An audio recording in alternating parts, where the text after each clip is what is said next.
సరే, ఢిల్లీలో బాబు రేవంత్ చర్చలు జల వివాదానికి పరిష్కారం దొరికేనా?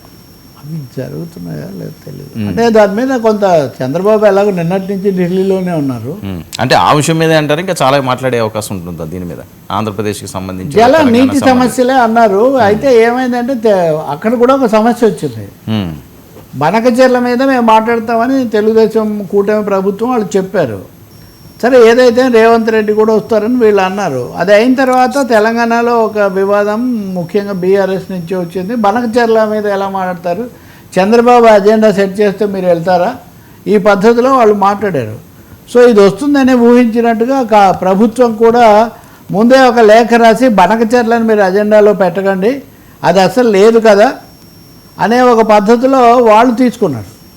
కాబట్టి ఏ తర్వాత బనకచెర్ల చర్చ రాదు. కానీ అసలు ఎప్పుడు చంద్రబాబు వెళ్తుంటే మీరెందుకు వెళ్ళాలి అనే మనం మాట్లాడే ఈ సమయానికి ఇంకా పూర్తి క్లారిటీ కూడా లేదు. కానీ చంద్రబాబు అయితే ఉన్నాడు ఆల్రెడీ. అమిత్ షాకు బనకచెర్ల గురించి అమిత్ షాకు అన్నీ అమిత్ షాకు చెప్పడమే. ఆర్థిక ఆయన హోంమంత్రి, బీజేపీ వ్యవహారాలు చూస్తారు కదా, ఆర్థిక పరిస్థితి ఏం బాగాలేదు అని స్పష్టంగా చెప్పారు. బనకచెర్ల ఏదో ఒక విధంగా ఇప్పించాలి నీళ్ళ గురించి అని కూడా చెప్పారు. 2 రాష్ట్రాల సమస్య ఇవన్నీ చెప్పారని. కానీ ఇప్పుడు ఆంధ్రప్రదేశ్ టర్మ్స్ అక్కడ ఉండి జరుగుతున్నప్పుడు చంద్రబాబు అక్కడ ఉండి కొంత తన మాట నడిపిస్తున్నప్పుడు ఇప్పుడు ఎందుకు తెలంగాణ ముఖ్యమంత్రి వెళ్ళి అక్కడ ఆ వ్యూహంలో ఆ ఉచ్చులో చిక్కుకోవాలి అన్న పద్ధతిలో బీఆర్ఎస్ వాళ్ళు మాట్లాడటం, ప్రభుత్వం కూడా బనకచెర్లను తీసేయండి అని రాయటం అది జరిగింది. సో ఈ సమయంలోనే ఇక్కడ వెదిరే శ్రీరామ్ అనేది వరకు నీటి వనరుల సలహాదారు, ఆయన కూడా మాట్లాడుతూ గోదావరిలో చాలా మిగులు జలాలు ఉన్నాయన్నది అసలు మిథ్య. పైనున్న రాష్ట్రాలు ప్రాజెక్టులు కట్టుకోలేదు కాబట్టి మిగులు నీళ్ళు వస్తున్నాయి, కానీ వాళ్ళు ప్రాజెక్టులు కట్టుకుంటే ఇక్కడ ఏం రావు.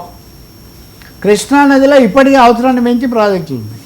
కాబట్టి ఏదో చాలా సమృద్ధిగా మిగులు జలాలు ఏదో వెళ్ళిపోతున్నాయి అన్నది అది సరికాదు అని శ్రీరామ్ చెప్పిన దాంట్లో ఇంకొక ముఖ్యమైన అంశం ఏమంటే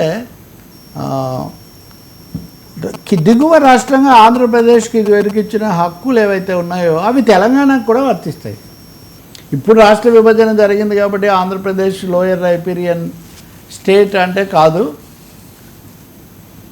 ఉమ్మడి రాష్ట్రంగా ఉన్నప్పుడు లోయర్ రైపీరియన్ స్టేట్గా ఆంధ్రప్రదేశ్కి ఉన్న హక్కు తెలంగాణకు కూడా చెందుతుంది అని. సో ఒక విధంగా మౌలికమైన అంశాలే ఢిల్లీలో తేలాల్సి ఉంది. వీటన్నిటికీ అక్కడే ఇప్పుడు పరిష్కారం వస్తుందని మనం చెప్పలేం. కానీ తెలంగాణ ప్రభుత్వం కూడా పూర్తిగా ఆ చర్చల్లో పాల్గొంటే కొంత అవగాహనకు వచ్చి 4 అడుగులు వేస్తే మంచిదే.